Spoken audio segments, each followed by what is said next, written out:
mooy liggéey bi nga xam ne def ngeen ko ñu xool exactement de quoi il s'agit parce que ñun ñëpp ñooy ànd découvrir andoo ko xam lan moo ci nekk kon réalisation pour la dignité ce front où se défait l'aliénation et où s'inventent les alternatives décolonisées.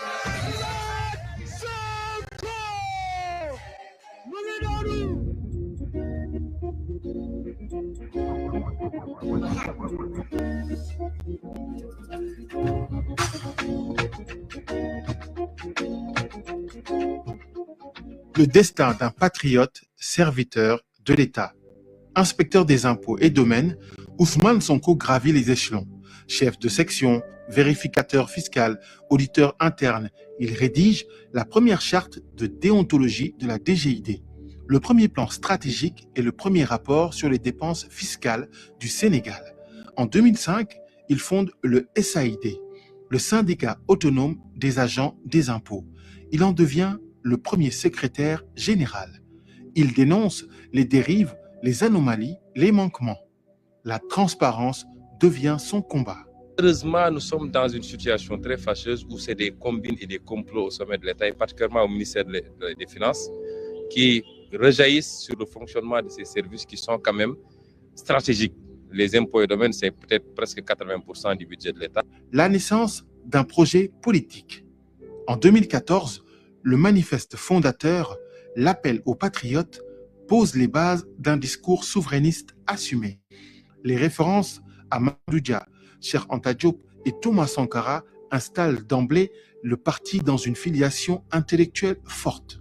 Avec d'autres patriotes, ils font PASTEF, un parti qui place l'éthique, la souveraineté et la justice au cœur du débat. En 2015, Ousmane Sonko s'impose comme une figure nationale à laquelle s'identifie le peuple. Ses prises de position courageuses trouvent un écho auprès des populations. Il engage deux combats.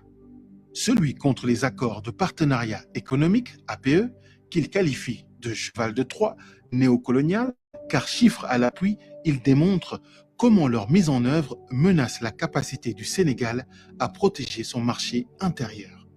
Et celui pour une Afrique souveraine qui doit interroger sa monnaie imprimée chez l'ancien. À partir de 2015, les premières cellules numériques militantes, les coordinations universitaires et les réseaux de la diaspora se structurent.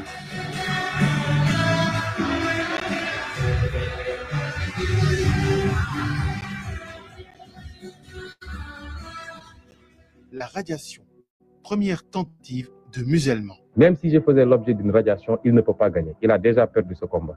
Et chaque acte qu'il pose révèle le véritable visage de l'homme. Nous nous battrons pour le principe. Un conseil de discipline va se prononcer. Lui va prendre un décret qu'on peut attaquer en première instance, en appel. Il continue sa lutte pour davantage de transparence dans la gestion des fonds publics et de l'argent du contribuable. Il défend les intérêts nationaux et dénonce les mauvaises politiques publiques. Il s'investit particulièrement dans les questions de transparence et de bonne gouvernance. Sa position radicale et sa lutte contre la prévarication des deniers publics conduisent le pouvoir d'alors à le radier de la fonction publique par décret présidentiel numéro 2016-1239. La Cour suprême que l'ex-inspecteur des impôts et des domaines avait saisi. Son recours a été rejeté. Pour rappel, c'est le 26 août 2016 qu'Ousmane Sonko avait été radié de la fonction publique par décret. C'est le début d'une belle histoire, l'histoire de la résistance, l'histoire d'un homme qui a refusé de plier et qui fait face pour défendre les intérêts du peuple sénégalais. L'ascension politique. En 2017, Ousmane Sonko intensifie la réflexion intellectuelle et la conscientisation des masses. Il publie Pétrole et gaz au Sénégal, un livre qui expose les failles de la gouvernance des ressources naturelles par le pouvoir en place. La même année, il devient député. Le peuple découvre un homme libre, rigoureux, méthodique et intransigeant. En 2018, il présente Solutions pour un Sénégal nouveau. Le projet qui éveille les consciences Il est le symbole fédérateur des patriotes. Le mouvement devient masse. Il entame une tournée de la diaspora, États-Unis, Canada, Europe. La diaspora se lève. En France, il remplit la salle mythique du Pullman à Saint-Denis lors d'un grand rassemblement de la diaspora où des milliers de patriotes venus de toute l'Europe montrent une Afrique tournée vers son destin. Les cadres sénégalais se mobilisent autour de Sonko et le MONCAP, Mouvement national cadre, voit le jour. Le projet poursuit son chemin et la diaspora devient un pilier financier et centre stratégique de communication. Les tentatives de musellement se multiplient, mais Ousmane Sonko, appelé affectueusement Pros par les patriotes, reste debout.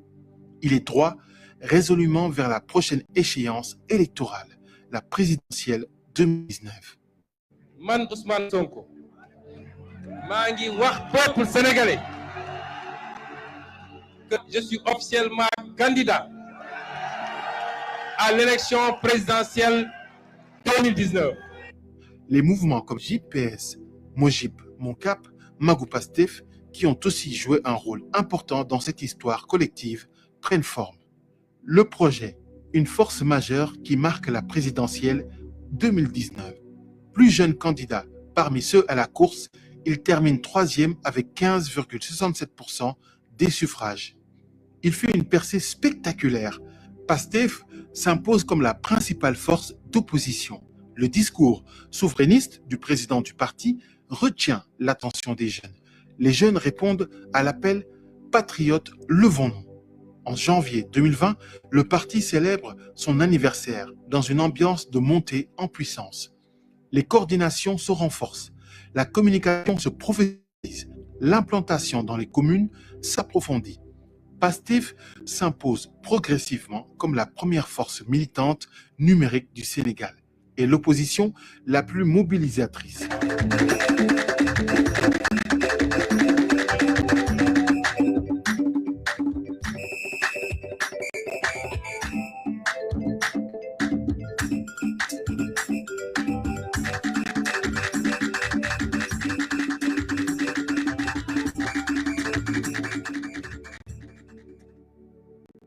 Dakar et Ziguinchor polarisent l'essentiel de l'énergie militante.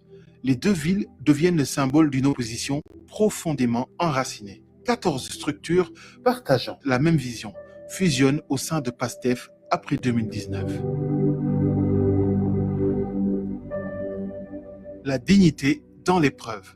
En 2021, Ousmane Sonko, devenu un opposant gênant, fait l'objet d'un complot politique visant à le disqualifier définitivement de toute élection au Sénégal. Il est accusé dans le cadre de ce complot, mais lors du procès, les incohérences apparaissent au grand jour. Son arrestation déclenche des manifestations de grande ampleur dans plusieurs villes du Sénégal. La jeunesse est déterminée à faire face, à faire bloc, à refuser l'injustice et la dérive autoritaire. Nous sommes là aujourd'hui pour lancer un message fort au président Macky Sall, pour lui dire que nous n'accepterons pas aujourd'hui que Sonko soit sacrifié comme on l'a fait avec les autres opposants. Sonko est un patrimoine national qui porte un projet de société pour faire le Sénégal dans l'ornière. Nous n'accepterons pas aujourd'hui qu'il soit bâillonné, qu'il soit intimidé, qu'il soit persécuté ou bien mis en prison comme on l'a fait avec les autres.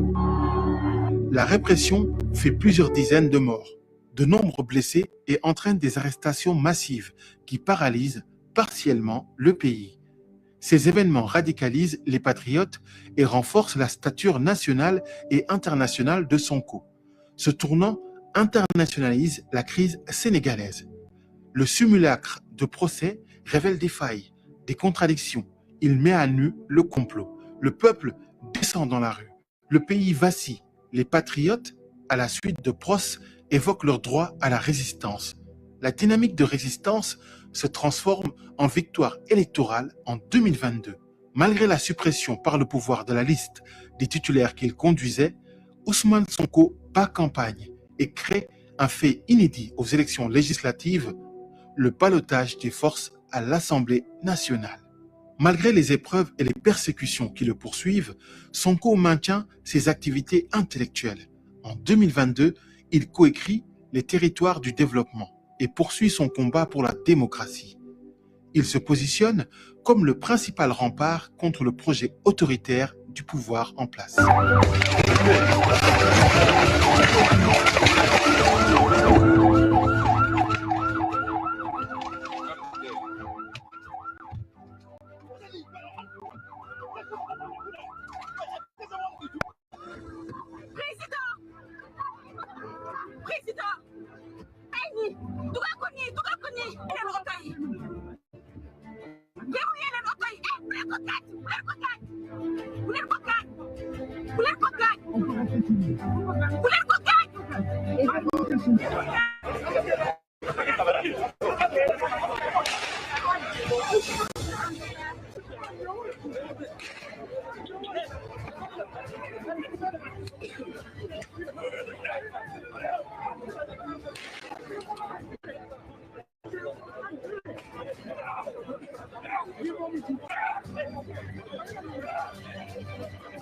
Le génie politique de Sonko, le triomphe historique.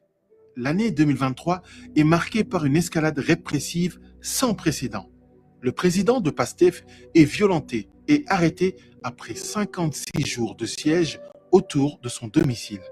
Face à la montée en puissance de Sonko, les procès se multiplient.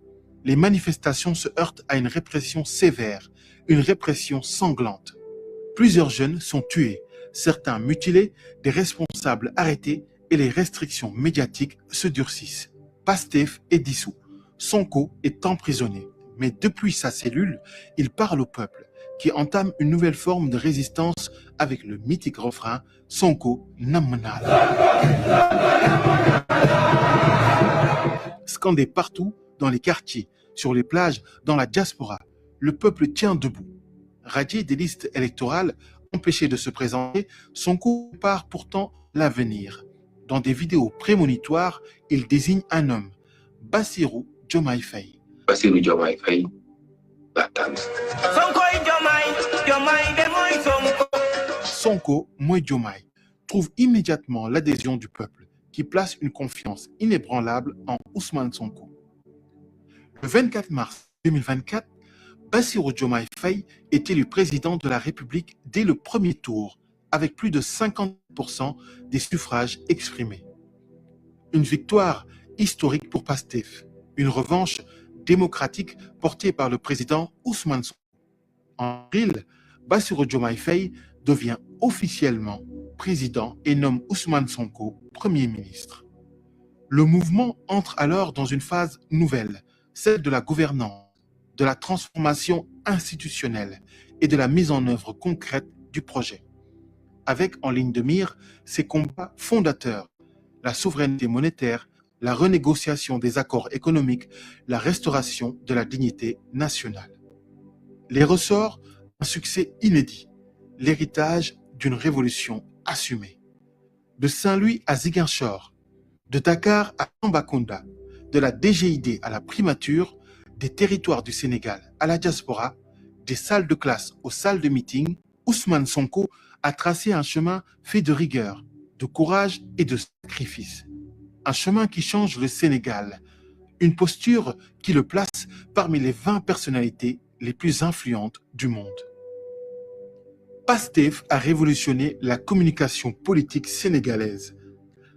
Par un usage pionnier des réseaux sociaux, le parti a imposé dans le débat public un discours souverainiste structuré qui continue d'inspirer une génération entière.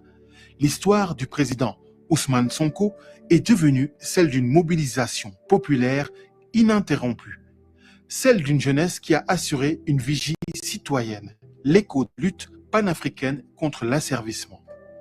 L'histoire de PASTEF, c'est l'histoire d'Ousmane Sonko, c'est le destin d'un patriote, le souffle d'un peuple. 2026, le congrès, le premier congrès historique, un tournant décisif pour la révolution. Son gardien veille. PASTEF, un parti, une histoire qui s'écrit.